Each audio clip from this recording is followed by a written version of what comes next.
Weak men create, air quote, crazy women. Now, I put crazy in air quotes because it's obviously not a polite or politically correct term, and it's not something I agree with entirely, but it's a term that people throw around. Oh, she started to act crazy. She seemed cool in the beginning, and then she started to act crazy. We could use other terms like toxic or unhealthy behavior or trauma-based, whatever the case may be. The point isn't to get into a gender war blame game. It's the woman's fault or the man's fault.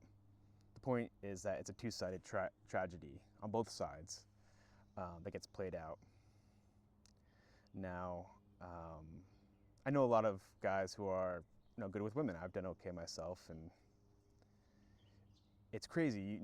At first I would be a little bit jealous in a positive sense, like, oh man, these guys, they do so well with girls, like they get laid, they enter into a relationship, they get a really attractive woman. But then I started to notice all these good-looking guys that do really well, all have the same story. The story goes like this. Started dating this attractive woman, we start to get serious, we enter into a committed long-term relationship, they start to cohabitate, maybe they start even getting more serious, maybe talking about marriage or at least getting close to that level, and things start to disintegrate fast.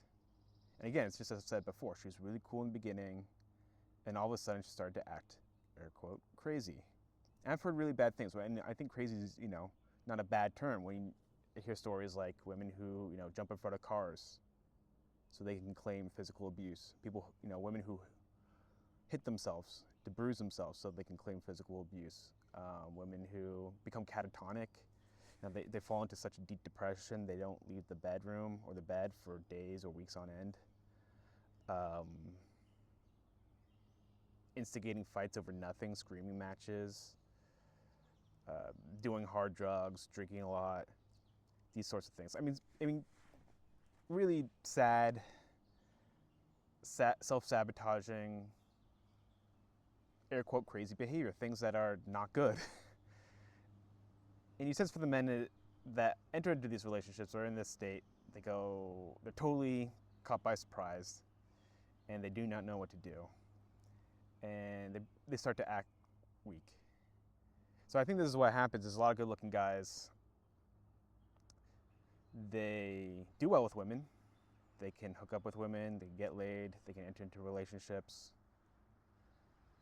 But it's a bit of a cheat code. They're over-reliant on their looks or other factors, and they don't really work on the internal aspect of who they are, of their true masculinity and being centered and being strong. And so they run into issues not in the front end, but on the back end. And so, yeah, they enter into these relationships, and then when the woman starts testing the guy more and more, and she starts realizing that he is weak on some level. Maybe he's emotionally dependent, maybe he's needy, maybe he lacks ambition, he lacks drive, he doesn't have a vision for his life or plan for his life. All these things are super important in the eyes of a woman. This is what really drives attraction more than oftentimes physical looks. Again, especially in the long term. And it drives her ability to respect you. It drives her ability to be attracted to you. And to be able to plan and envision a future with you and to feel safe. And when a woman doesn't feel safe, or she's kind of overwhelmed with regret or remorse or buyer's remorse, it will affect her mental health. She'll start to her mental health will disintegrate, she'll start to unravel.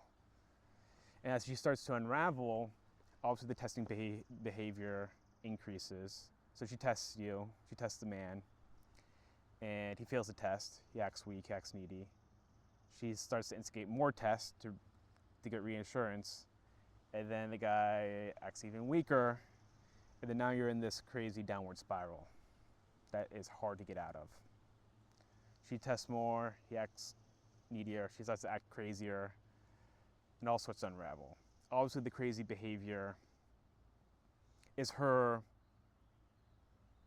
sabotaging the relationship, her breaking up sort of indirectly. She's forcing his hand. She's forcing the breakup.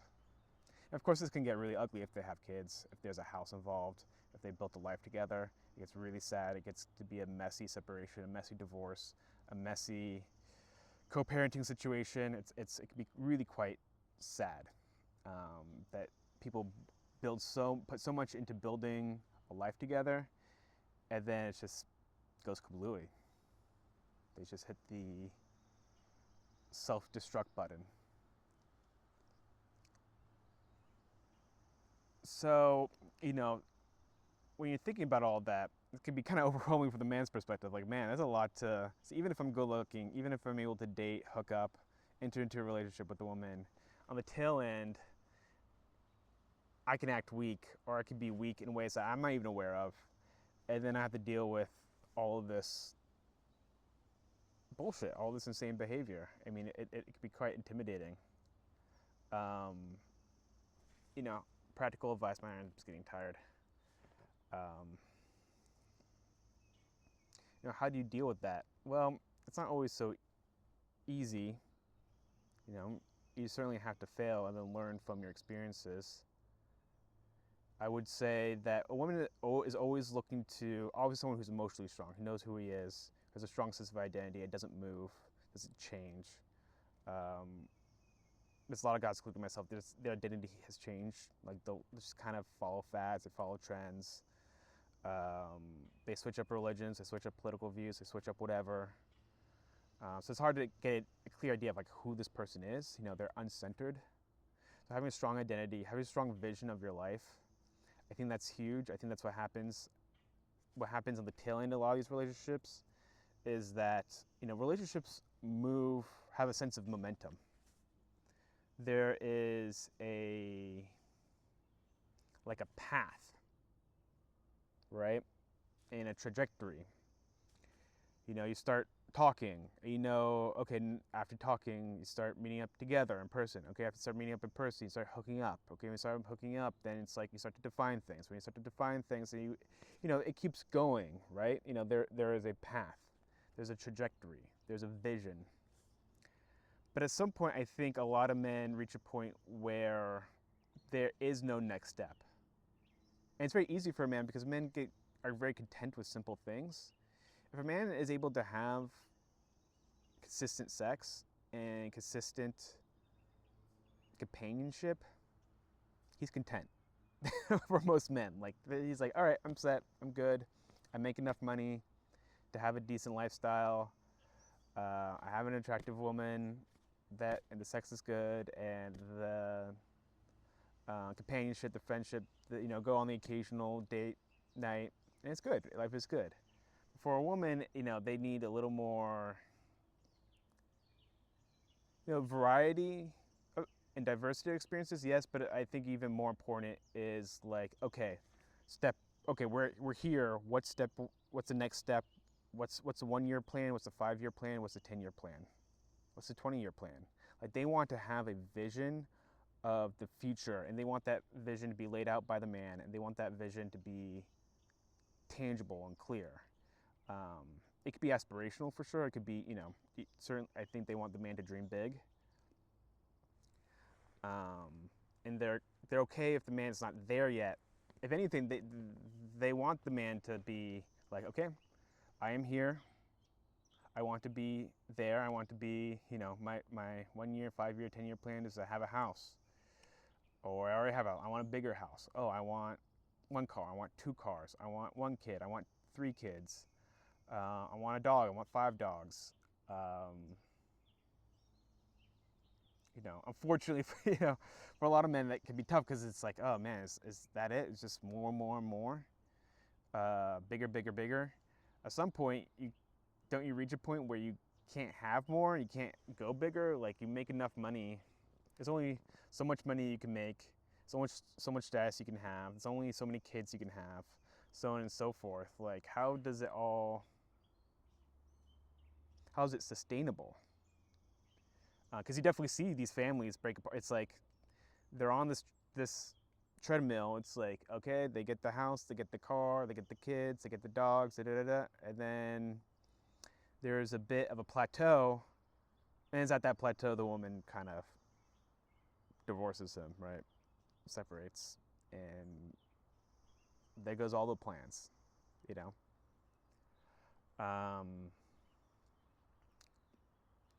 So you have to be really careful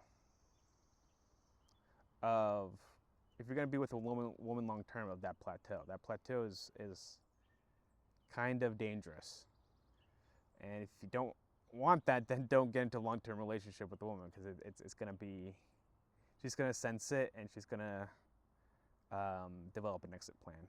It's like a stock. When you purchase a stock, do you expect that stock to stay the same price? No, of course not. The whole point of a stock is that the price grows over time and hopefully beats the market, right? You don't want just the market rate. You want something that's better than the market rate. If not, then you sell the stock and you switch and you put your money elsewhere. And unfortunately, in this day and age, it's, you know, with dating apps and the internet and everything, dating a man is more akin to buying a stock. You buy and sell like it's nothing. And even when there's marriage and the state involved and kids involved and the house involved, well, unfortunately, the way family court works is they have a lot, the woman, the female side, has a lot of incentives to initiate a divorce. Not always, you know, it's not always so clear cut. If the woman makes more money, it's actually the man that wins out financially, and there's more women making more money now. Probably explains why the marriage rates are low. They probably sense that, you know, they don't want to be on the losing side of that divorce. That does happen. I don't know the numbers, but I definitely have heard stories of men cashing out in divorce court. It does happen, and I expect it to be a little bit more common in the future.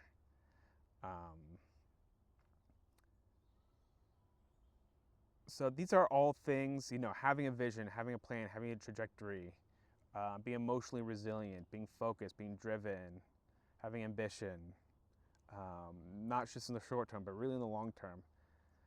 These are all things that aren't so easy, especially in the modern age, but they're critical. They're critical for you, and you have to do it for you.